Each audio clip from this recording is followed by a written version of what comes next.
అస్సలాముఅలైకుం everyone. నేను కొత్తగా YouTube channel start చేశానండి. కొంచెం నన్ను ఎంకరేజ్ చేయండి. ఇవాళ వచ్చేసి బెల్లం దోస చేస్తున్నామండి. బెల్లం దోసకి బెల్లంని కరిగించుకున్నాము. అట్లాగే గోధుమ పిండిలో కొంచెం సాల్ట్ వేసుకున్నాము టేస్ట్కి తగ్గట్టు. అది సాల్ట్ వేస్తే టేస్ట్ బాగుంటుందండి. ఈ కరిగిపోయిన బెల్లంలోకి గోధుమ పిండిని కొంచెం కొంచెంగా యాడ్ చేసుకొని కలుపుకుంటున్నామండి. ఎందుకంటే ఉండలు కట్టకుండా ఉంటుంది. ఉండలు లేకుండానే పిండిని అనేది సాఫ్ట్ కలుపుకోవాలండి. ఎలా అంటే దోశ బ్యాటర్ లాగా నీట్గా కలుపుకోవాలి. మా అమ్మగారు చూపిస్తున్నారు చూడండి ఎలా కలుపుతున్నారో.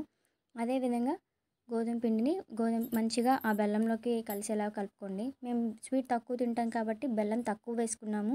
మీరు ఎక్కువ తింటానంటే కొంచెం ఎక్కువ వేసుకోవచ్చు బెల్లం. దాని పెద్ద ఇబ్బంది ఏమి ఉండదండి.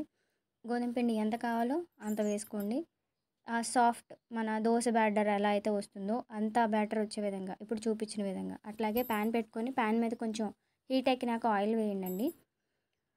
ఆయిల్ కొంచెం హీట్ ఎక్కినాక దోశ అనేది వేసేసుకోవచ్చండి. ఒక 10 మినిట్స్ పిండికి రెస్ట్ ఇవ్వండి. తర్వాత దోశ వేసేసుకోవచ్చు వెంటనే.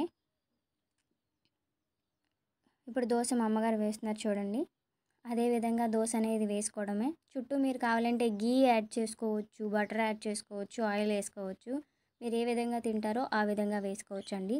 కానీ చాలా టేస్ట్గా ఉంటాయి, బాగుంటాయండి. Thanks for watching.